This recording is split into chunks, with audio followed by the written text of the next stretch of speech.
Diolch yn fawr am eich ymuno â mi ar fy egwyl amser cinio, ond heddiw mae'r fy amser cinio yn ychydig yn hwyr.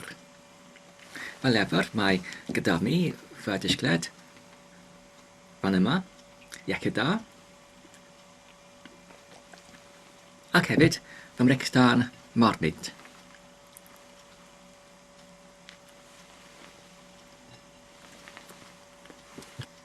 Y pedwar pwnc dwi'n eisiau I trafod heddiw yw yn gyntaf d882 yn al yr adrodd I ymateb yn Gymraeg, yn drydydd y geiriadur ac yn olaf yr pwnc y geirfa ddarllen.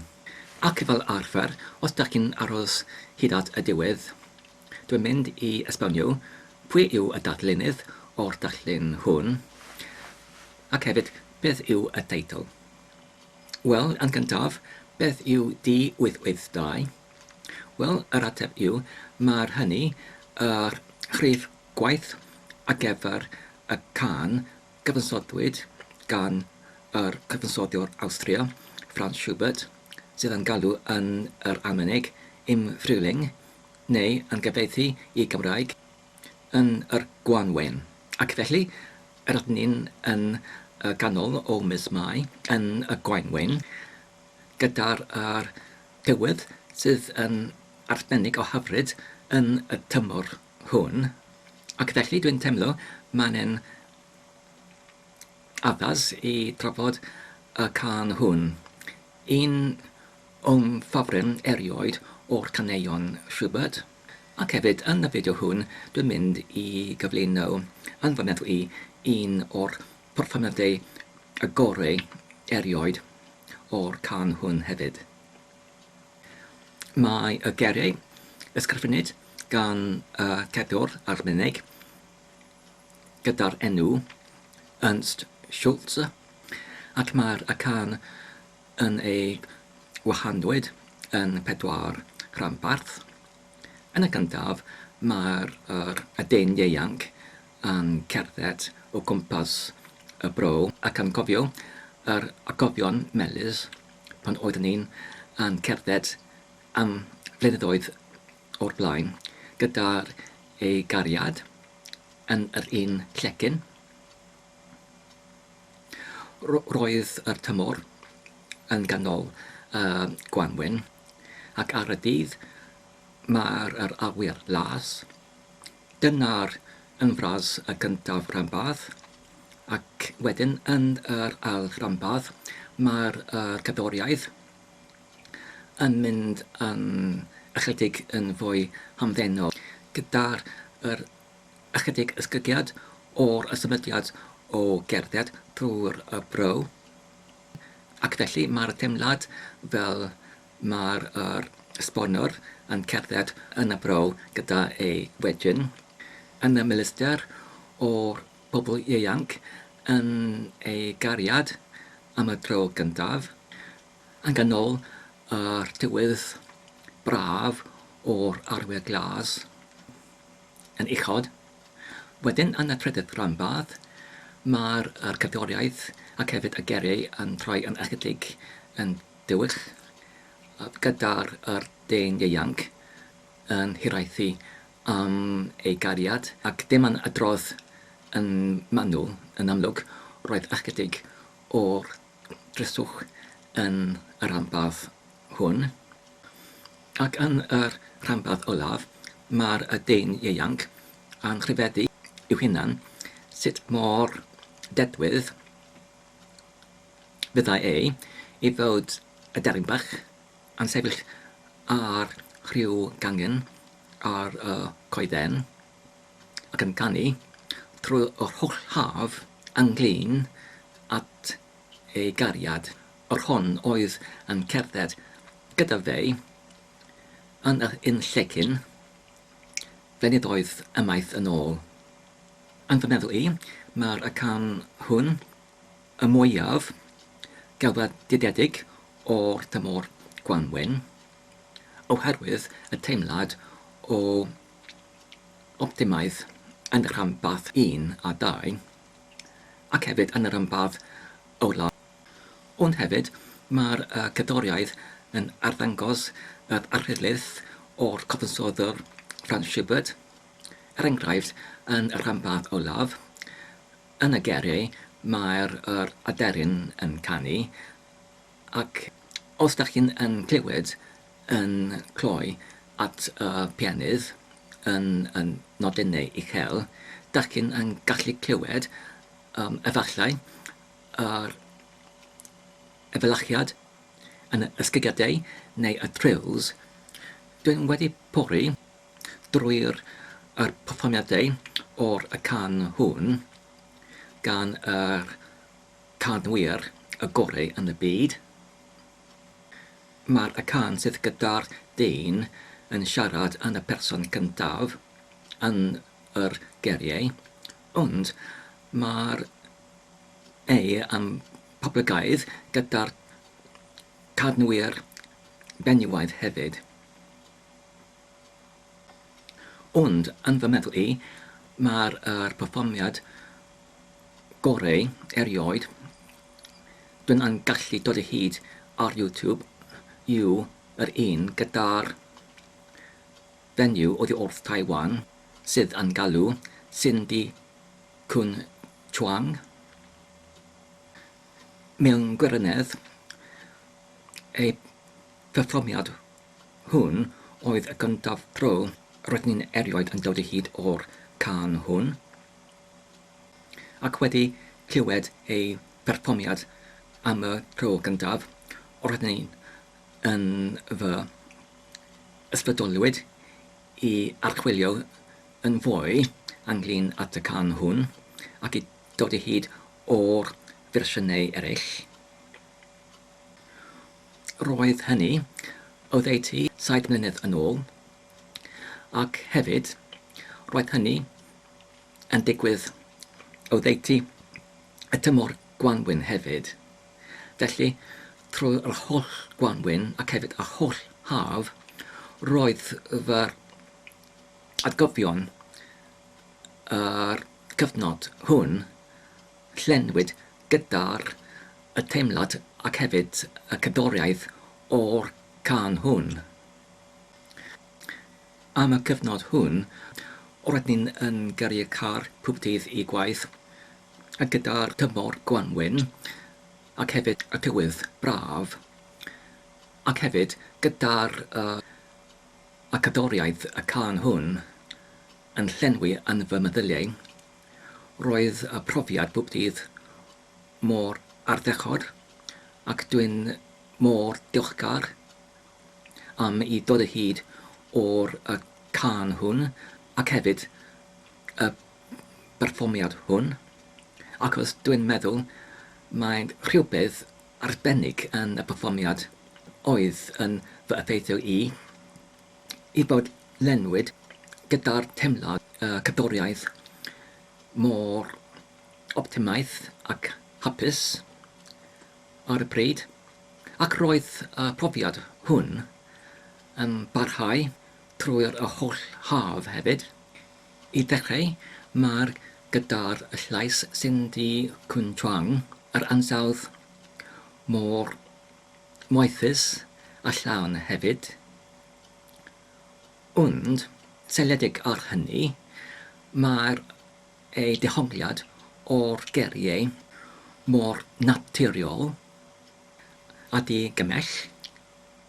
Mae'n hyn yn actio mas y geiriau mae'n tebyg, ac efallai mae hynny sydd yn ychwaneg rhywbeth ychwanegol i'r perfformiad ac hefyd i'r dehongliad o'r can, ac felly efallai mae rhywbeth yn hynny oedd yn fy effeithio i yn fwy na perfformiadau eraill.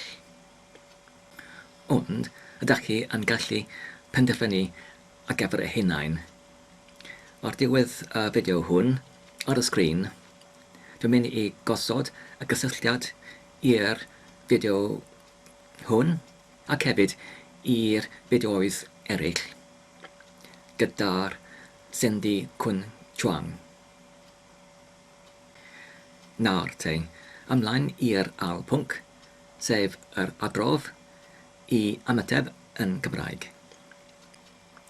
Yn y fideo diweddaraf yn y cyfres hwn, sef sgwrs, roedd ni'n disgrifio sut gallai yr adrodd achefu yn gallu helpu fi I barhau I meddwl ochr amser yn yr iaith.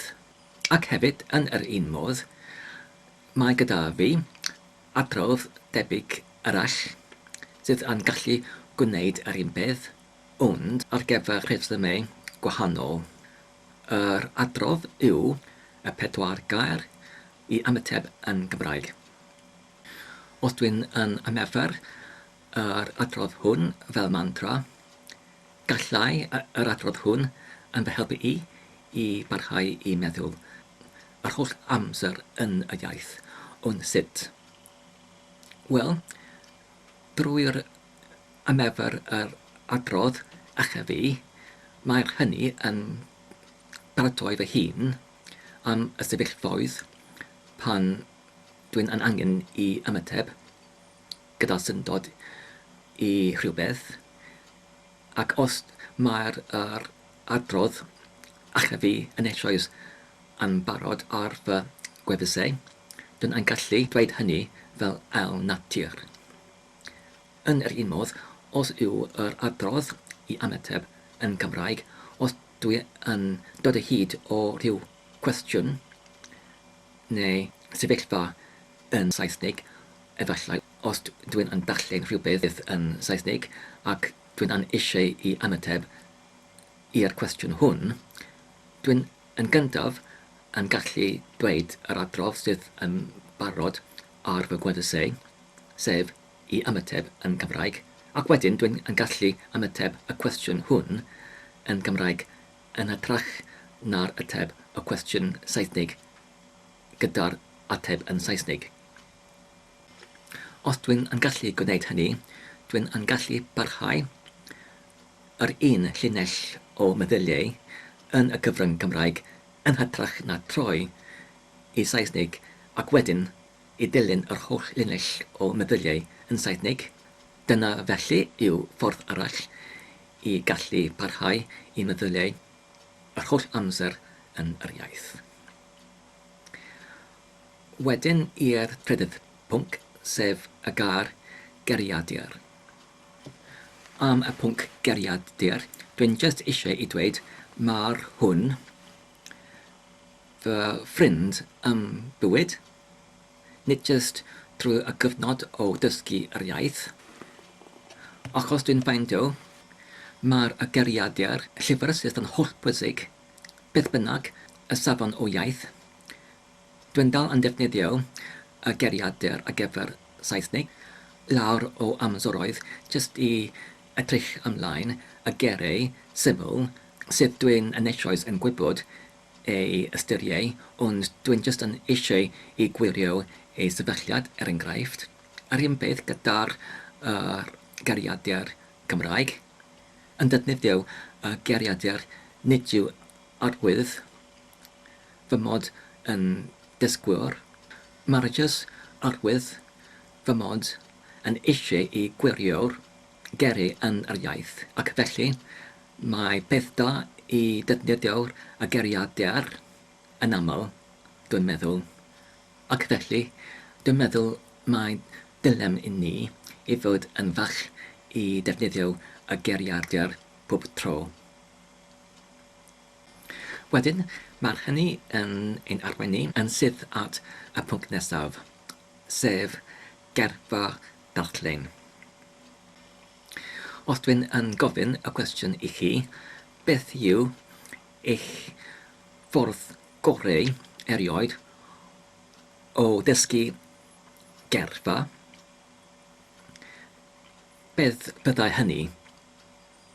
Dwi'n yn chryfedu. Wel, os fyddwn I ateb y cwestiwn, yn fy meddwl I, y ffordd gorau erioed I dysgu geirfa yn unrhyw iaith yw fel hyn. I darllen llyfr sydd yn cyfangu fy diddordeb. Ac wedyn, gyda diddordeb wedi ei gipio gyda'r llyfr, mae'r ymwystad ar fy ochr geiriadur. Ac ar ochr y geiriadur mae'r ymwystad, pensil ac hefyd darnad o papur yn y geiriadur. Dyma fy pensil, dyma'r fy darniad o papur sydd dwi'n yn cadw yn wastad yn y geiriadur. Fel hynny. Ac felly, pan dwi'n yn darllen llyfr sydd yn fy diddori i, ac dwi yn dod i hyd o gar, dwi ddim yn gwybod ei ystyr, dwi'n yn gallu ei edrych ymlaen ar y geiriadur gyda'r darn o papur annwyl fe, ac wedyn dwi'n yn gallu yn ysgrifennu i lawr y gair yn Gymraeg, ac ar ei ochr y gair yn Saesneg, fel hynny. Ac wedi gwneud hynny, dwi'n yn cadw y darn o papur yn ôl yn y geiriadur, a drwy hynny dwi'n yn adeiladu geirfa o geiriau. Rydyn ni wedi ei dod i hyd drwy darllen materion oedd fy diddori i. A dyna yw y pwnc sydd yn bwysig. Mae angen y geiriau newydd i fod rhanbarth o rhyw stori neu rhyw ymadrodd sydd yn fy diddori i, sydd yn bodoli yn fy ngof, ac mae hynny sydd yn galluogi fi i cofio y geiriau ac hefyd ei ystyriau. Ac wedyn, gyda'r geiriau yn y geirfa ar y darn o papur yn y geiriadur, dwi'n yn gallu am dro i dro yn golygu y geirfa ac hefyd i aildysgu y geiriau newydd.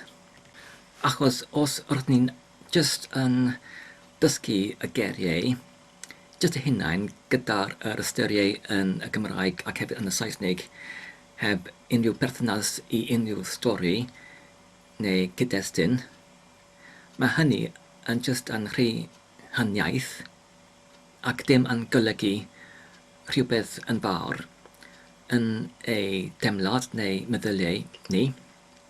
Ond dwi'n meddwl os rydyn ni'n gallu yn gysylltu pob un gair gyda rhyw fath o gyd-destun neu stori neu temlad, mae'r hynny eithriadol yn fwy ystyrlawn, ac mae hynny sydd yn galluogi y geiriau i barhau yn ein gof ni. Wedi trio pob fath o foddau yn dysgu geirfa, dwi'n yn gallu dweud mae hynny yn fy meddwl i modd gorau i dysgu geirfa. Wel, rydyn ni wedi cyrraedd at y diwedd o'r fideo hwn. Mae'r darllenydd y darllen hwn, Oscar Claude Monet, roedd yn byw rhwng y flwyddyn 1840 i 1926. Mae'r teitl o'r darllen hwn, Parc Monceau, ac mae'r darllen hwn yn ei arddangoswyd yn y Metropolitan Museum of Art yn Efrog Newydd. Diolch yn fawr am eich gwylio am y fideo hwn. Dwi'n gobeithio ydych chi'n wedi mwynhau. Tan y tro nesaf, hwyl.